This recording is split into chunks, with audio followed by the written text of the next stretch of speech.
Hi friends, this video is sponsored by Eduquest Learning Platform. The struggle to find courses that truly speak your language, it's finally over. Welcome to EduQuest, where learning is made just for you. At EduQuest, we bring you a wide range of online courses, from career building programs to skill boosting masterclasses, all in your regional language. Because we believe language should never be a barrier to success. Our courses are tailor-made after understanding what today's learners really need. So why wait? Start learning the smarter, simpler way only with EduQuest. Visit eduquest.courses and explore your next course today. And hey, don't miss out on our exciting offers and promotions. நிலங்களை கைப்பற்றி தன் குடிகளுக்கு நல்ல வாழ்வளித்து தன் நாட்டை செல்வ செழிப்போட வாழ வச்சிட்டு வந்தாரு. காலம் செல்ல செல்ல அவரது உடல்நிலை வலுவிழந்து கொண்டே வந்தது. ஒரு கட்டத்துல அவரோட உடல்நிலை ரொம்ப மோசமாயிடுச்சு. அவருக்கு மொத்தம் 4 மனைவிகள் இருந்தாங்க. அவர் தான் இறக்கும் தருவாயில தான் மிகவும் விரும்பிய 4வது மனைவியை கூப்பிட்டு, நான் சீக்கிரம் இறந்துடுவேன், என் வாழ்நாளிலேயே உன்னதான் எனக்கு ரொம்ப பிடிக்கும், நான் இறந்த உடனே நீயும் என் கூட வந்துரு, நம்ம சந்தோஷமா இருக்கலாம்னு சொன்னாரு. ஆனா அந்த 4வது மனைவி, என்னை மன்னிச்சிடுங்க, நான் வரமாட்டேன்னு சொல்லிட்டு போயிட்டாங்க. அவர் 3வது மனைவியை கூப்பிட்டு இதே கேள்வியை கேட்கிறாரு. அதுக்கு அவங்க, எனக்கு இப்போ வாழ்ற வாழ்க்கை ரொம்ப பிடிச்சிருக்கு, அதனால என்னால வர முடியாதுன்னு சொல்லிட்டாங்க. அது மட்டும் இல்லாம நீங்க இறந்த அப்புறம் நான் வேறொரு திருமணம் பண்ணிக்கிறதா இருக்கன்னு சொல்லிட்டாங்க. இதே கேள்விய அவரோட 2வது மனைவி கிட்ட கேட்கிறாரு. அதுக்கு அவங்க, உங்களோட இறுதி சடங்கு வரைக்கும் வேணா நான் வருவேன், ஆனா இறந்து உங்க கூட வரமாட்டேன்னு சொல்லிட்டாங்க. திடீர்னு ஒரு குரல் கேக்குது, நீங்க எங்க போனாலும் நானும் வருவேன், உங்க இறப்புக்கு அப்புறம் நானும் உங்க கூடவே வருவேன்னு சொல்றாங்க. அவங்க தான் அவரோட முதல் மனைவி.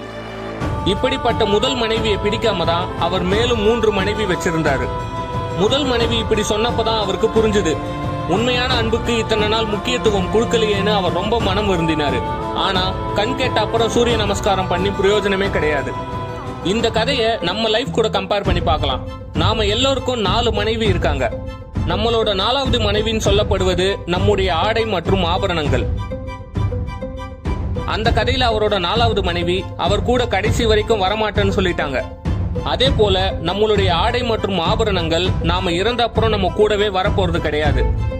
நாம அழகா தெரியறதுக்காக ஆடை மற்றும் ஆபரணங்களை உடம்ப அலங்கரிக்க நிறைய செலவு பண்றோம். பணத்தையும் நேரத்தையும் அதுக்காக செலவு பண்ணிட்டு இருக்கோம். ஆனா கடைசியில நம்ம கூட அதெல்லாம் வரப்போறதே கிடையாது. நம்மளுடைய 3வது மனைவின்னு சொல்லப்படுவது நம்முடைய பணம், சொத்து, பதவி போன்ற எல்லாமே. அந்த கதையில 3வது மனைவி இவர் இறந்த அப்புறம் வேறொரு திருமணம் செய்ய போவதா பார்த்தோம். அதே போல இன்னைக்கு நாம வச்சிருக்க பணம், சொத்துலாம் நீங்க இறந்த அப்புறம் வேற யாருக்குன்னா போகும், இல்லனா அதை அனுபவிக்க யாருமே இருக்க மாட்டாங்க. ஆனா நம்ம அந்த பணத்துக்கு தான் முக்கியத்துவம் கொடுத்துட்டு இருக்கோம். நம்மளோட 2வது மனைவின்னு சொல்லப்படுவது நம் நண்பர்கள் மற்றும் உறவினர்கள். அந்த கதையில அவரோட 2வது மனைவி இறுதி சடங்கு வரைக்கும் வேணா வருவேன்னு சொல்லியிருப்பாங்க. அதே போல நம்முடைய 2வது மனைவியான நண்பர்கள் மற்றும் உறவினர்கள் எல்லோருமே இறுதி சடங்கு வரைக்கும் மட்டும்தான் வர முடியும். நம்மளுடைய முதல் மனைவின்னு சொல்லப்படுவது நம்முடைய ஆத்மா அல்லது நம்முடைய உயிர். அந்த கதையில அவரோட 1வது மனைவி, நீங்க எங்க போனாலும் நான் கூடவே வருவேன்னு சொல்லியிருப்பாங்க. அதே போல நாம இறந்த அப்புறமும் நம்ம கூடவே வருவதுதான் நம்ம ஆத்மா. பல பேருக்கு பல உணர்வுகள் பல சூழ்நிலைகள்ல வரும், அது இயல்பு. ஆனா அந்த உணர்வுகள் நிலை இல்லாதது, மாறிக்கொண்டே இருக்கும். அந்த நிலையற்ற உணர்வை நிலையான அமைதியான உணர்வாக மாற்றுவதன் மூலம் நாம இப்போ இருக்கப்பவும் நிம்மதியா இருக்கலாம், இறந்த அப்புறமும் நிம்மதியா இருக்கலாம். நம்ம உயிர் அல்லது ஆத்மாவை எப்பவுமே நம்ம முதல் இடத்துல தான் வைக்கணும். அது மட்டும் இல்லாம அதை சந்தோஷமாவும் நிம்மதியாவும் வச்சுக்க வேண்டியது நம்முடைய கடமை. உங்க உள்ளுணர்வை நீங்க நிம்மதியா வச்சுக்க உங்களை நீங்களே ட்ரெயின் பண்ணிக்கணும். மெடிடேஷன் பண்ணலாம், உங்க வாழ்க்கையை யார் கூடயும் கம்பேர் பண்ணாம இருக்கலாம், தேவையானதை மட்டும் பேசலாம், நம்ம மேல யாருக்கு அன்பு இருக்கோ அவங்க மேல மட்டும் அன்பு செலுத்தலாம், தேவையற்ற சிந்தனைகளை தவிர்க்கலாம். இதெல்லாம் பண்ணாலே நம்ம நிம்மதியா இருக்கலாம். 2வது உறவினர்கள் மற்றும் நண்பர்கள். உங்க கூட யாரு உண்மையா நேர்மையா இருக்காங்கன்னு பார்த்து அவங்களுக்கு நீங்க உண்மையா நேர்மையா இருந்தாலே போதும். 3வது பணம் மற்றும் சொத்து. இதுலதான் முக்காவாசி பேர் மாட்டிட்டு இருக்கோம். பணம் எப்ப வேணாலும் சம்பாதிச்சுக்கலாம், ஆனா உங்க கூடவே இருக்க, உங்களுக்கு உண்மையா இருக்க, உங்களை நேசிக்கிற உறவுகளை நீங்க சம்பாதிக்கவே முடியாது. உங்களுக்கு எல்லா காலகட்டத்திலையும் உறுதுணையா இருக்க உங்க ஆத்மாவையும் நீங்க சம்பாதிக்கவே முடியாது. பணம் முக்கியம்தான், பணம் மட்டுமே முக்கியம் அல்ல.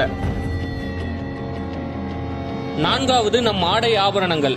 அதுக்கு செலவு பண்ற காலத்தை நம்ம உடம்பு ஆரோக்கியமா இருக்க உடற்பயிற்சி, வாக்கிங், ரன்னிங்னு போனா கொஞ்சம் நல்லா இருக்கும்.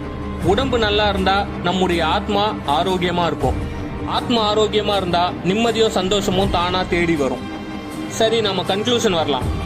இந்த 4 மனைவி கதையில நம்ம வாழ்க்கைக்கு தேவையான 4 விஷயங்களை எதை எங்க வைக்கணும்னு தெரிஞ்சுக்கிட்டோம். நம்மளோட முதல் முக்கியத்துவம் உயிர் அல்லது ஆத்மா. 2வது உறவினர்கள் மற்றும் நண்பர்கள்.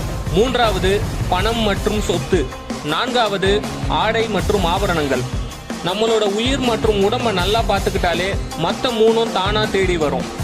இது 4த்தையும் நாம சரியா கடைபிடிச்சா நம்ம வாழ்க்கையில நிறைய கத்துக்கலாம்.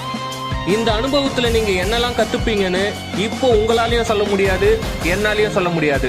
அவற்றை கூற ஒருவர் மட்டுமே உண்டு, காலம் மட்டும்தான்.